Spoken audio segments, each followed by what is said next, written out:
안녕하세요. 크립토TV입니다. 이번 시간에는 이더리움 투자, 최대한 이 영상 하나로 좀 끝내볼 수 있도록 제가 한번 노력을 해보겠습니다. 살펴보시면요. 이게 이제 재무 조언은 아닙니다. 제가 실제로 이더리움을 좋아하고 투자도 하고 있기 때문에 제 개인의 편견이 들어갈 수 있는 부분을 좀 미리 말씀을 드립니다.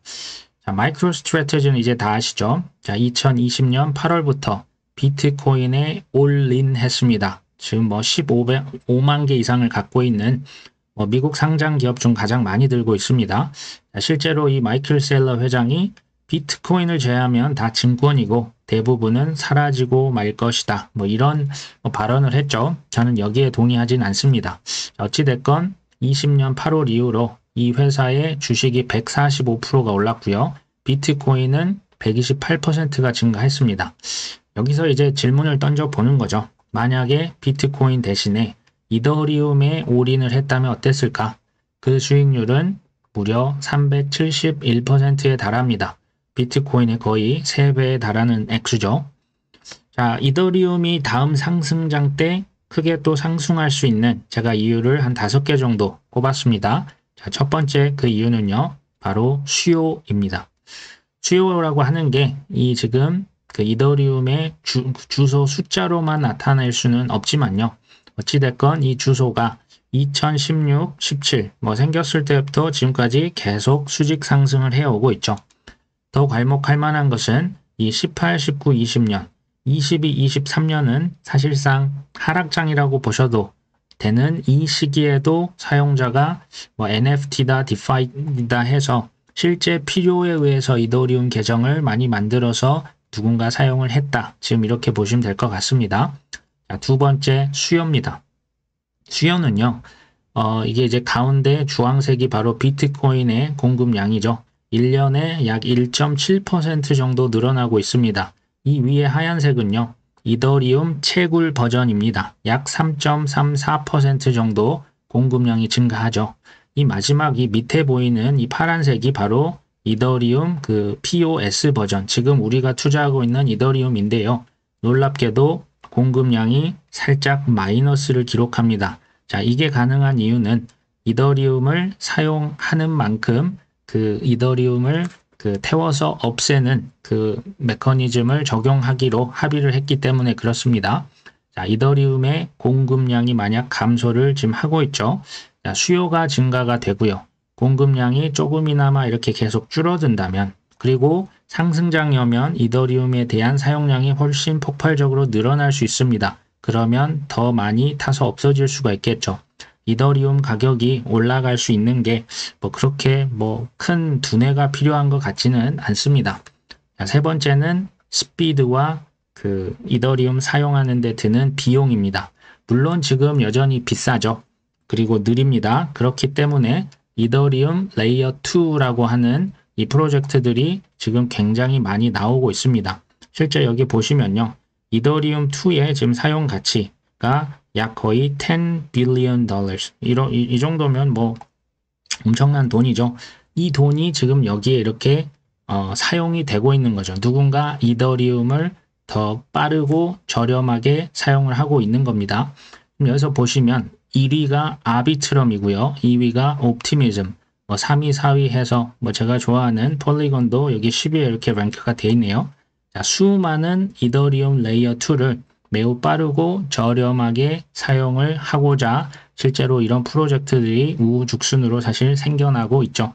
그 중에 지금 대장은 지금 아비트럼으로 보입니다. 시장 점유율이 60%가 살짝 넘죠. 자, 디파이라고 하는 탈중앙화 금융에서 제일 많이 쓰이고 있는 거의 시장 점유율의 60%가 바로 이더리움입니다. 그런데요, 디파이의 탑 6 프로젝트 중에 무려 4개가 이더리움을 사용하고 있습니다. 두 번째가 트론, 그 디파이에서 제일 많이 쓰는 두 번째 트론이고요. 그 다음 바이낸스, 아비트럼, 폴리곤, 옵티미즘, 아발란체 이렇게 있는데요. 어찌됐건 디파이에서 이더리움을 이렇게 많이 쓰고 있다 하는 것을 보실 수 있죠. 자, 네 번째 이유는요. 이더리움은 비트코인과 가장 큰 차이점이 있죠. 물론 그 유틸리티적인 측면도 있지만 이자를 주는 코인이 바로 이더리움입니다. 자, 이더리움에 이렇게 예치를 했죠. 사람들이 더 많이 이렇게 비컨 체인에 맡겨서 이자를 받고 있습니다. 그런데요, 이 POS로 변환이 돼서 또 얼마 전에 이제 이더리움을 그 예치했던 것을 다시 도로 회수를 할 수 있는 그 이제 업그레이드가 됐는데요. 그때 사람들이 이더리움은 이제 사람들이 그 예치했던 것을 되찾아서 시장에 내다 팔 것이다 라고 예측을 했었죠. 하지만 결과는 그 반대였습니다. 최근에 보시면 오히려 이렇게 더 예치량이 솟구치는 것을 볼 수가 있죠. 그 반대의 일이 벌어졌기 때문에 더 많은 사람들이 이더리움의 이 스테이킹에 지금 참여를 하고 있다. 그래서 살짝 그 이자에 대한 수익률이 조금 떨어진 부분은 있습니다. 어찌됐건 현재 기준 이더리움의 수익률은 약 4.5%라고 이제 그 업비트에 이제 맡기시면 돈을 줍니다. 근데 이게요, 4에서 6% 왔다 갔다 하고 있는데요. 추후 상승장이 오면 사용량이 더 늘어나고요. 소각량도 늘어납니다. 그리고 이자를 이더리움으로 매일 받으실 수가 있습니다. 이것은요, 사실 나중에 이제 여러 가지 투자로 성공을 하셔서 큰 돈을 버신다면 이제 일정 금액을 좀 이더리움으로 바꾸셔서 그냥 꼭 삼성전자 배당주처럼 이자 수입을 받아보시는 건 어떨까 하는 생각이 듭니다. 다섯 번째, 이더리움이 상승할 수 있는 근거, 바로 기관들의 큰 관심과 참여입니다. 피델리티가 이제 이더리움에 대한 보관과 거래 서비스를 일찌감치 시작을 했었죠. 비트코인 현물 ETF 이제 막 신청을 해서요. 시간은 조금 걸릴지언정 반드시 언젠가 승인이 되겠죠. 그 다음은 바로 이더리움 현물 ETF입니다. 그런데요, 기관들은 가장 좋아하는 게 바로 이 이자 수익률입니다. 워낙 굴리는 돈의 규모가 크기 때문에 0.1%만 이자를 더 줘도 그 이제 물꼬를 바로 방향을 바꿀 수 있는데요. 아까 보셨죠? 이더리움은 적게는 4%에서 많게는 6%, 7%까지 이자를 줍니다. 그리고 그 공급량이 조금씩 감소할 수 있죠. 그렇기 때문에 기관들이 매우 좋아할 수 있다. 자, 여기는 이제 호주의 대형 은행인데요. 그 스테이블 코인을 이더리움과 알고랜드 이 위에다가 론칭을 했죠. 이 플랫폼으로서 이더리움과 알고랜드 쉽사리 망할 것 같은 생각은 잘 들지 않습니다. 자, 여기 이제 그 중국이죠. 중국 그 은행, 대형 은행인데요. 이제 6월 12일 기사입니다.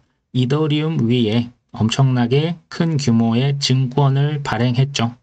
자, HSBC 역시도 비트코인 이더리움 ETF를 이미 출시를 오래전부터 하고 있죠. 근데 아쉽게도 이게 지금 현물은 아니라 선물 ETF입니다. 근데요, 이제 선물 ETF가 나오고 이제 홍콩에서 저는 현물 ETF가 오히려 미국보다 더 빠르게 나올 수도 있겠다라는 생각도 듭니다. 자, 지금 현물 ETF가 없다고 지금 가격은 그렇게 재미가 없을 수가 있지만 현물 ETF가 나온 다음은 지금 이더리움 비트코인 지금 이 가격은 또 추억의 가격이 될 가능성이 높습니다. 증명할 수가 있으면요, 그것은 기회가 아니죠. 그렇다고 좋은 점만 있겠냐? 이렇게 위협적인 요소도 분명히 있을 겁니다. 자, 이더리움이 증권 아니냐? 그리고 이더리움을 죽이기 위해서 나온 경쟁 프로젝트 이오스가 이제 거의 원조격이고요. 솔라나다, 아발란체다, 여러 가지 플랫폼들이 나오고 있죠. 하지만 저는 이런 것들이 큰 위협적인 요소로 보지는 않습니다. 증권이라고 해도요, 증권에 맞는 법을 따르면 됩니다. 증권이라고 다 없어지고 상폐가 되고 전혀 그런 게 아니고요. 이더리움이 상품이냐 증권이냐 관계없이 여전히 플랫폼 코인 1위의 자리를 잘 지키고 있고요. 쉽사리 흔들릴 것 같지는 않습니다. 오히려 저는 이 규제 당국의 디파이 죽이기 규제가 아닐까 하는 생각을 해봅니다. 지금 아까 보셨다시피 이더리움은 이 디파이 탈중앙화 금융의 무려 60%를 차지합니다. 이 블랙록 임원이 이제 자산 토큰화 얘기 이거 지금 계속 하고 있죠. 모든 증권의 토큰화를 통해서 여러 가지 사업을 영위할 것이 확실해 보입니다. 그리고 지금 서클과의 파트너십도 얘기를 했죠. 서클은 USDC 스테이블 코인의 발행사고요. 블랙록과 피델리티가 5천억, 거의 7천억 가까이 투자를 해놨죠. 그래서 이 디파이 사업, 디파이라고 하는 게 지금 달러로 할 수 있는 것을 스테이블 코인으로 뭐 이자 놀이도 하고요. 여러 가지 수수료 챙기는 사업이라고 보시면 됩니다. 근데 디파이에 대해서 지금 부정적인 발언을 했죠. 디파이는 시간도 오래 걸릴 것 같다. 이게 이제 블랙락에서 예전에 레리 핑크 회장이 비트코인을, 이게 지금 2017년 기사입니다. 돈 세탁의 온상이다 라고 발언을 했었죠. JP 모건은 사기다 발언을 했지만 결국 지금 현물 ETF 가장 먼저 승인될 가능성이 지금 블랙락이라고 보시면 됩니다.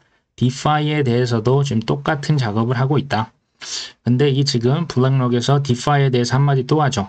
기관 투자자들은 디파이 시장 진입이 뭐 하고는 싶지만 지금 디지털 신원 공개 선행이 필수다. 이거 이제 디지털 신분증을 얘기하는 건데요.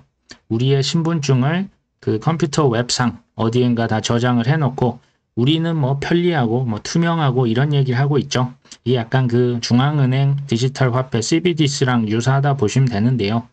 글로벌 전 세계 인구의 돈 사용 내역을 내가 완벽하게 감시하겠다. 지금 이런 얘기를 하고 있는 겁니다. 이 시스템이 갖춰진 다음에 디파이에 들어오겠다. 이해 지금 되시죠? 자, 글로벌 엘리트가 진짜 원하는 건 사실 그냥 돈 버는 게 아닙니다. 완벽한 통제라고 계속 말씀을 드리고 있죠. 디파이 역시도 탈중앙화라고 하는 말이 무색할 만큼 중앙화 금융으로 결국 만들 것으로 예상이 됩니다. 자, JP 모건 작년부터 일찍이 은행권 최초로 디파이를 활용해서 외환 거래를 성공했죠. 자, 전 세계 가장 큰 시장은 사실 외환 시장입니다. 달러, 유로, 엔화, 위안화 이런 것들 수요 사고팔고 환전하는 수요가 어마어마하죠. 채권, 주식, 코인까지도 이런 거대한 시장의 각종 수수료 수익 사업을 디파이를 통해서 한다고 하는 거죠. 모든 증권의 토크나 뭐 레리 핑크 회장이 했던 말과 일치하고 있네요. 자, 은행과 고객들이 모두 윈윈 할 수 있습니다. 왜냐고요? 은행들은 수수료 수익을 가져갈 수가 있고요. 또 수수료를 또 기존에 썼던 그 10분의 1, 100분의 1로 거의 줄일 수가 있죠. 고객 역시 훨씬 빠르게 또 저렴하게 거래를 처리할 수가 있습니다. 그리고 이것들이요, 대부분 이더리움 위에서 진행이 됩니다. 여기선 지금 폴리곤을 썼다고 하는데요. 폴리곤이 레이어 2입니다. 그래서 결국 이더리움 위에서 진행이 됐다고 보시면 됩니다. 뭐 그렇다고 해서 이더리움이 뭐 계속 상승만 할 것이냐? 당연히 아니죠. 하루아침에 반토막, 3토막 날 수 있는 게 이 크립토 시장입니다. 하지만 그 위험 대비 수익이 가장 큰 자산, 라울 팔도 그래서 이더리움에 좀 투자를 많이 했던 것 같아요. 그리고요, 저는 이제 말씀을 드리고 싶은 게 나중에 이제 투자 성공을 하셔가지고 이더리움 예치를 하셔서 이자 수입을 좀 어느 정도 가져가시는 건 어떨까? 뭐 주식에 배당주가 있죠. 또 은행에 맡기면 이자를 꼬박꼬박 받듯이 좀 이더리움에도 어느 정도 예치를 하셨다가 2024년까지는 전혀 세금이 없습니다. 좀 이런 부분들을 좀 잘 이용해 보시면 어떨까 하는 생각을 마지막으로 말씀드립니다. 오늘 방송 여기까지 합니다. 끝까지 시청해 주셔서 감사합니다.